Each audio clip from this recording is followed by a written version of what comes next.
L'éternité, de nombreuses personnes sont dans la confusion à cause du mot éternité. Elles pensent en général à l'éternité comme à une immense période de temps, que l'esprit de l'homme ne peut concevoir. Cependant, ce n'est pas vrai. L'éternité n'est pas seulement une période de temps sans fin. Elle diffère par sa nature du temps. Elle est un domaine totalement différent, une façon d'être différente. L'éternité est la propre façon d'être de Dieu, le royaume dans lequel Dieu demeure. Dans Genèse 21 verset 33 et Ésaïe 40 verset 28, Dieu est appelé le Dieu d'éternité. Dans le psaume 90 verset 2, Moïse s'adresse à Dieu et dit, « Avant que les montagnes fussent nées, et que tu eusses créé la terre et le monde, d'éternité en éternité tu es Dieu. » Dans Ésaïe 57 verset 15, Dieu lui-même décrit sa nature éternelle et son royaume, car ainsi parle le Très-Haut dont la demeure est éternelle et dont le nom est saint, j'habite dans les lieux élevés et dans la sainteté. Ces passages montrent l'éternité comme un aspect de la nature même de Dieu, le royaume dans lequel il demeure. Dans Exode 3 verset 14 nous lisons comment Moïse demanda à Dieu sous quel nom il voulait se faire connaître aux enfants d'Israël, et Dieu lui donna cette réponse, et Dieu dit à Moïse, « Je suis celui qui est » et il ajouta, « C'est ainsi que tu répondras aux enfants d'Israël, je suis m'a envoyé vers vous. » Traduction Darby. Ici, Dieu donne à Moïse deux formes de son nom, « Je suis et je suis celui qui est ». Cela montre la nature éternelle et immuable de Dieu. Dieu est toujours « Je suis ». Il n'est pas changé ou affecté par la course du temps qui est une partie de sa création. Pour lui, le passé, le présent et le futur sont unis dans un éternel présent, un éternel « Je suis ». En dehors de cette révélation donnée à Moïse, il y a la forme sacrée pour le nom de Dieu, qui consiste en 4 consonnes en hébreu et qui donne YHWH en français. En général, on le traduit par Jéhovah. Certains exégètes modernes suggèrent qu'on pourrait le rendre avec plus de justesse par la forme Yahweh qui signifie il est ou également il sera. Certains traducteurs ont cherché à exprimer la signification de ce nom par le titre l'Éternel. Dans le Nouveau Testament, les mêmes vérités sur la nature éternelle et immuable de Dieu sont données en révélation à Jean sur l'île de Patmos dans Apocalypse 1 verset 8, « Je suis l'alpha et l'oméga, le commencement et la fin, dit le Seigneur Dieu, celui qui est, qui était et qui vient, le Tout-Puissant. » Alpha est la première lettre de l'alphabet grec, et oméga la dernière. Ainsi, tout l'alphabet du temps, de son début à sa fin, est contenu dans la nature de Dieu. La phrase qui est, qui était et qui vient résume le présent, le passé et le futur, et correspond exactement à la révélation de la nature divine donnée à Moïse, « Je suis celui qui est ». L'autre titre de Dieu utilisé ici, le Tout-Puissant, correspond à la forme de l'hébreu utilisée à partir du livre de la Genèse, El Shaddai. Par exemple, dans Genèse 17 verset 1, nous lisons que l'Éternel, c'est-à-dire Yahweh, s'est révélé à Abraham par son nom, El Shaddai, le Dieu Tout-Puissant. Lorsqu'Abraham fut âgé de 99 ans, l'Éternel apparut à Abraham, et lui dit, « Je suis le Dieu Tout-Puissant, El Shaddai. Marche devant ma face, et sois intègre. » La racine de la forme de El Shaddai semblerait être Dieu qui est suffisant, autrement dit le Dieu qui se suffit à lui-même, celui en qui toute création est résumée, du début jusqu'à la fin. La même image de la suffisance de Dieu est contenue dans les paroles de Paul dans Romains 11 verset 36, « C'est de lui, par lui et pour lui que sont toutes choses. Toute chose trouve son origine en Dieu, toute chose existe en Dieu, et toute chose trouve sa fin et son achèvement en Dieu. » Ainsi, nous voyons que les divers noms bibliques et les titres de Dieu contiennent en eux une révélation de la nature éternelle de Dieu. En contemplant la nature éternelle de Dieu, ainsi révélée, nous commençons à nous faire une véritable idée de l'éternité. L'éternité, bien comprise, n'est pas un moment de durée sans fin, mais plutôt la nature et la façon de l'être divin, le royaume incréé dans lequel Dieu lui-même demeure. En dehors de l'éternité, par l'acte ou processus de création, Dieu fit le monde actuel et, avec lui, l'ordre du temps comme nous le connaissons, le passé, le présent, le futur. Par un autre acte divin, Dieu va un jour mener ce monde à sa fin, et avec elle, le temps, comme nous le connaissons, cessera encore une fois d'exister. Le temps est directement et inséparablement lié à l'ordre de notre monde actuel. Par cet ordre le temps est apparu, et par lui, le temps cessera d'exister. Dans les limites de notre monde actuel, toutes les créatures sont sujettes au processus du temps. Celui-ci est l'un des facteurs de la vie humaine que l'homme ne peut maîtriser. Tous les hommes de ce monde sont des créatures et des esclaves du temps.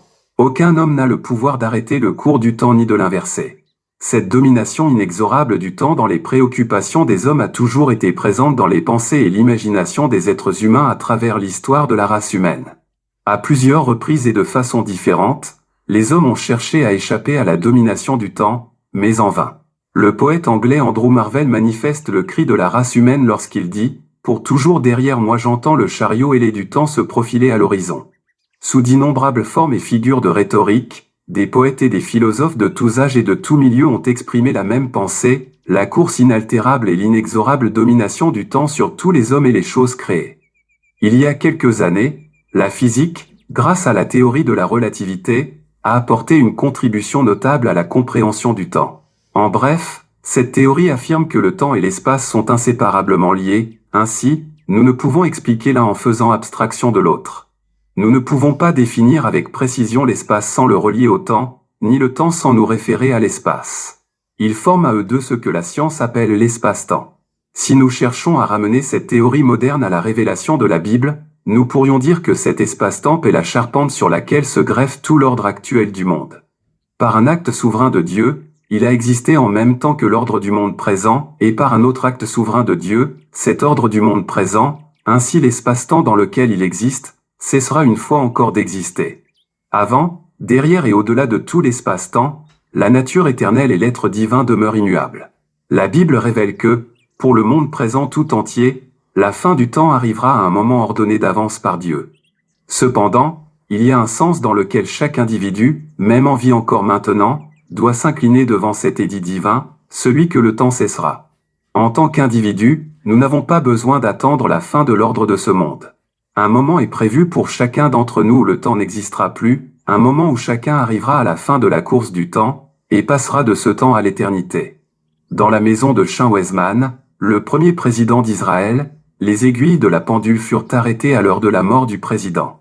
C'est une image de ce qu'attend chaque homme, quelle que soit sa notoriété ou sa position sociale. Pour chaque être individuellement viendra une heure où les aiguilles de la pendule s'arrêteront, un moment où le temps cessera et où l'éternité commencera. Quelqu'un a exprimé cette pensée en disant « La pendule qui régit toutes les autres, c'est le cœur humain. Lorsque cette pendule cesse de battre, alors toutes les autres s'arrêtent de fonctionner. » Pour chaque individu, la fin de la vie représente la fin du temps. Qu'est-ce qui attend chaque âme qui s'en va quand elle passe du temps à l'éternité? Quelle est l'autre face du temps? De rendez-vous universel, il y a sans aucun doute beaucoup de mystères et de choses inconnues qui attendent chaque âme qui s'en va, et à propos desquels la Bible ne lève pas le voile qui sépare le temps de l'éternité. Cependant, au-delà du seuil immédiat de l'éternité, la Bible révèle deux choses qui sont la destinée ultime de toute âme, la résurrection des morts et le jugement éternel. La révélation qui affirme que tous les hommes ressusciteront des morts est clairement établie par Paul dans 1 Corinthiens 15 verset 22, « Et comme tous meurent en Adam, de même aussi tous revivront en Christ. » Tout comme la mort est la destinée universelle pour tous, par la descendance d'Adam, de même la résurrection des morts est le rendez-vous de Dieu pour tous, et cela est possible par la mort et la résurrection de Christ. À ce rendez-vous universel de la résurrection des morts, la Bible n'admet qu'une seule catégorie d'exception, et c'en est une vraiment logique. Ceux qui ne sont jamais morts n'auront jamais besoin d'être ressuscités des morts. Elle nous est affirmée dans 1 Corinthiens 15 versets 51 à 53, « Voici je vous dis un mystère, nous ne mourrons pas tous, mais tous nous serons changés, en un instant, en un clin d'œil, à la dernière trompette. La trompette sonnera, et les morts ressusciteront incorruptibles, et nous serons changés. Car il faut que ce corps corruptible revête l'incorruptibilité, et que ce corps mortel revête l'immortalité. » Lorsque Paul dit ici « nous ne mourrons pas tous », il se réfère uniquement aux chrétiens. Il veut dire que tout véritable chrétien qui sera en vie lors du retour de Christ pour venir chercher son Église ne mourra pas. Au lieu de cela, leurs corps seront instantanément et miraculeusement changés et ils se retrouveront revêtus dans des corps d'un genre entièrement nouveau et surnaturel. La corruption sera remplacée par l'incorruptibilité, la mortalité par l'immortalité. Ensuite, il n'y aura plus de possibilité ni de mort ni de résurrection des morts.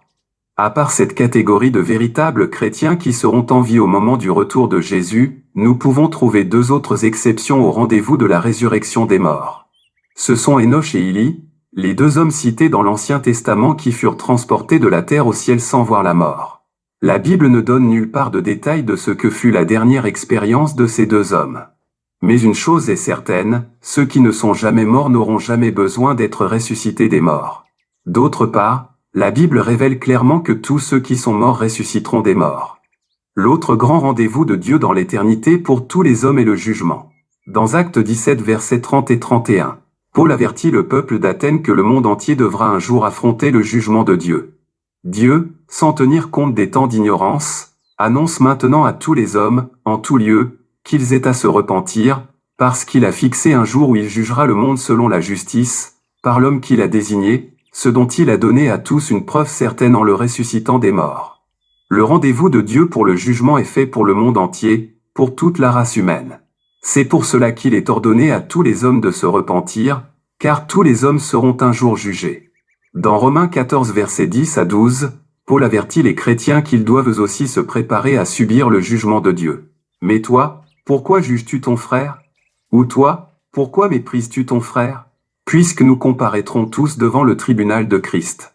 Car il est écrit, « Je suis vivant, dit le Seigneur, tout genou fléchira devant moi, et toute langue donnera gloire à Dieu. » Paul écrit ici à des chrétiens. Donc, l'expression « ton frère » dénote un chrétien. De la même façon, l'expression « nous comparaîtrons tous » désigne des chrétiens. De plus, nous voyons qu'il n'y a pas d'exception au jugement par l'application universelle des deux expressions « tout genou fléchira », toute langue donnera gloire à Dieu. Plus loin dans ces études, nous continuerons à examiner en détail le programme de jugement de Dieu pour tous les hommes et nous verrons qu'il y aura différents lieux et buts de jugement selon les différentes catégories d'hommes mis en jugement.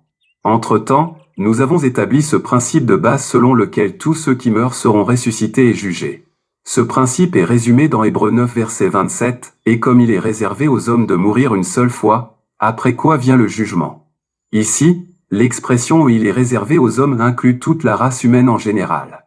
Nous pouvons donc dire que pour chaque âme humaine qui, par la mort, passe du temps à l'éternité, il y a deux rendez-vous universels et irrévocables de Dieu, la résurrection et le jugement. Même les chrétiens qui seront enlevés, encore vivants, pour rencontrer Christ à son retour, devront comparaître pour le jugement réservé pour tous les chrétiens. Car Paul dit dans Romains 14 verset 10, « Puisque nous comparaîtrons tous devant le tribunal de Christ. » Les mêmes mots apparaissent également dans 2 Corinthiens 5 verset 10, « Car il nous faut tous comparaître devant le tribunal de Christ. » Dans ces deux passages, la phrase « nous » tous désigne tous les chrétiens sans exception. La résurrection et le jugement sont inséparables et liés par la logique de l'Écriture. Dans tous les cas, la résurrection précède le jugement. Il ne sera donc pas possible d'apparaître devant Dieu pour le jugement comme une âme désincarnée, mais, dans tous les cas, ce sera l'homme complet, esprit, âme et corps, qui apparaîtra pour le jugement de Dieu. C'est pour cela que la résurrection du corps doit nécessairement précéder le jugement final. C'est dans cet ordre que ces deux choses sont toujours présentées dans l'Écriture, d'abord la résurrection, ensuite le jugement éternel. Dans 2 Corinthiens 5 à 10, Paul indique le principe directeur qui détermine cet ordre, car nous devons tous comparaître devant le tribunal de Christ, afin que chacun reçoive selon le bien ou le mal qu'il aura fait, étant dans son corps. Le jugement concerne les actions faites par les hommes dans leur corps alors qu'ils étaient sur la terre, puisqu'il s'agit d'actions faites dans le corps et pour lesquelles l'homme doit être jugé, Dieu a ordonné que l'homme comparaisse dans son corps, devant lui, pour répondre de ses actes. La résurrection du corps doit donc précéder le jugement éternel. En cela, tout comme pour le reste, le programme de Dieu est logique.